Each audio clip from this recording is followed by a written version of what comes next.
Hi guys, welcome to lesson 3.1, relative scarcity and opportunity cost with Miss Purcell. For this lesson, we are going to explain the concept of relative scarcity, including needs, wants, resources, and opportunity cost. So let's start with relative scarcity. It's a pretty massive piece for us as economists to consider. So it refers to the situation where our unlimited wants and needs cannot be fully satisfied compared to the world's limited resources. So it forms the basic economic problem which we as economists are tasked at solving. The key issue being that we are humans, we want everything, we want it now. And ultimately, our resources do not allow for that. So we need to make some decisions around how we're going to allocate our resources to produce goods and services to ultimately satisfy those wants and needs. And we can't do it perfectly. We're not going to be able to solve or satisfy everybody's wants and needs at all times. So we do it to the best of our ability. I've got a multiple choice question here, and I want to preface it by saying whenever you get a multiple choice question in economics, you want to make sure that you read through the whole thing, all right? Make sure you really comprehend what the question's about, and do not jump the gun and try and pick an answer from the outset. The reason being is that in economics, sometimes we have answers that are correct, and we have other answers that are more correct. And the reason for that is that some answers may be undercooked or not fully formed, and there are others that are a little bit more comprehensive. So although you may not have three answers that are outright wrong, you might have two that are correct. There's one that's going to stand out more compared to the other. So let's use this as an example.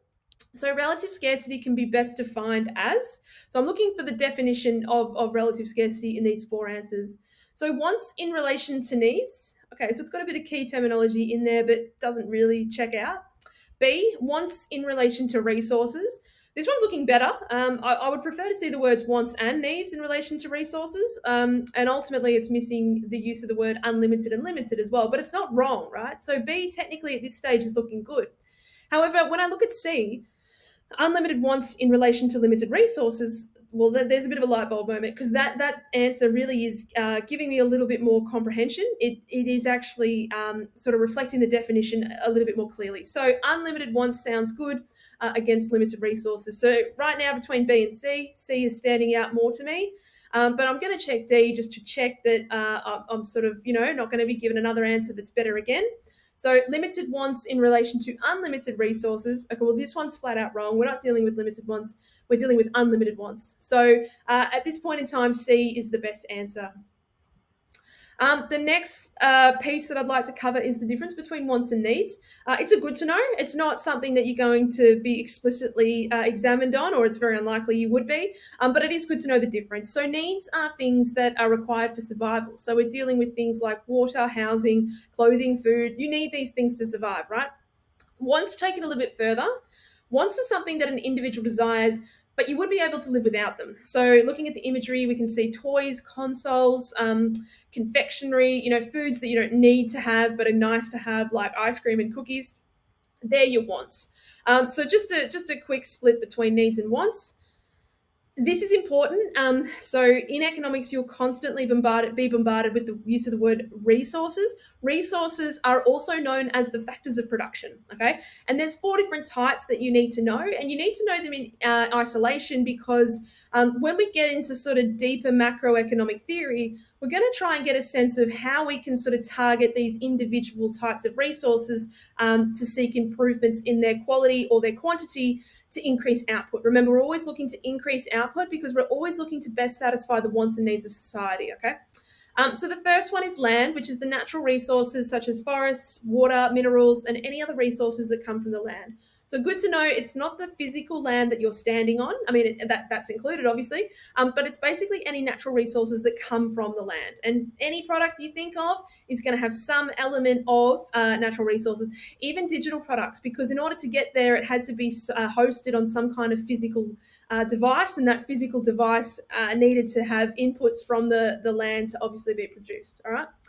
Labor is the human effort, both physical and mental, that goes into the production process. So if we look at the image, we can see some tradespeople, building a building or whatever they're doing. They're obviously the physical labor that's going into the production of this process.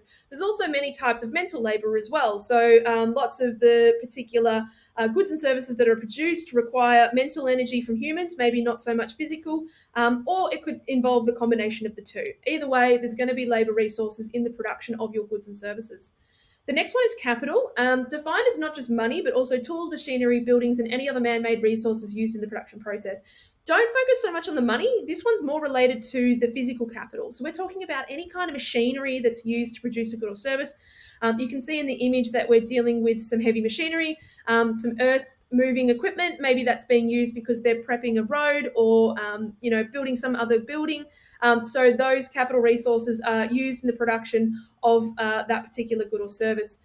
And then finally, we're dealing with enterprise. Enterprise is the group, the body, the person, the individual that's able to take the land, labor, and capital and put it all together. So it takes a unique individual or a unique group that are able to look at the resources, see the opportunity, and piece it all together in order to produce a good or service. Without entrepreneurs, we wouldn't have outputs because this is not a natural process. This doesn't just happen naturally. We need deliberate human energy and effort in order to produce goods or services. So if I think of an Elon Musk type, well, okay, he's cluey enough to have seen the land, labor, capital. He's realized the gap in the market. He's quite innovative and curious, and he's pieced it all together in order to produce Tesla cars. Okay, so that's one example of an entrepreneur that was able to look at the existing land, labor, and capital and produce a good or service. So any particular product, someone somewhere had to put their hand up and say, yep, all right, let's make it. This is how we're going to do it. This is how we're going to allocate our scarce resources, i.e. our land, labor, and capital, in order to produce that good or service. So those four things in combination, guys, your factors of production, your resources, they're the ones that we can manipulate to try and encourage improvements in the quality or the quantity in time. It's a big piece for governments because, as an example, imagine you're looking to increase your output. You might do so by spending more money on education, right? So governments might pump more money into education, the idea being that they want to upskill their labour force. So over time, we're able to see improvements in not only the quantity of labour, but also the quality. And that's going to allow for that increase in output over time, and then that's going to better satisfy the wants and needs of society. I hope that's all making sense. The next piece and the final piece for this video is opportunity cost. There's a little video here that's been included. I highly encourage you to go away and watch it in your own time. Opportunity cost, it's the value of the next best alternative that you must give up whenever you make a choice. So if you make a decision in your life, you have needed to give something else up in order to make that decision. For example, if you want to watch this video right now, you're sitting here, you're listening to me, you're giving up your time in order to do that, right? So there's an opportunity cost associated with having spent that time doing something else. Maybe it's hanging out with your mates, maybe it's going for a run. Whatever it is, that represents the opportunity cost to you. So for example, if we decide to buy a $7 smoothie today, we are foregoing potentially the opportunity to buy a $7 Kiwi smoothie. We might be foregoing the opportunity to purchase a movie ticket. Not that they're $7, but $7 towards the purchase of a movie ticket. So by spending your money today, you forego the opportunity to spend it elsewhere. And whatever that next best alternative is for you, that represents your opportunity cost, okay? The other piece here is if I spend my $7, I'm also going to give up my opportunity to save it. So maybe I'm saving for a holiday. If I make the decision to spend my $7 now, well, I can't save it for the future. Maybe that's the opportunity cost for me. That's the best next alternative that I could have spent my money on, all right? So it's really all about, as a consumer and also a producer, making some decisions around, well, what's the spread of opportunities in front of me? Which one am I going to go for? And ultimately, what's the opportunity cost associated with making that decision? And as a rational economic agent, i.e. someone that's always looking to maximize their utility, that means happiness, you're always going to make a decision that minimizes the opportunity cost, right?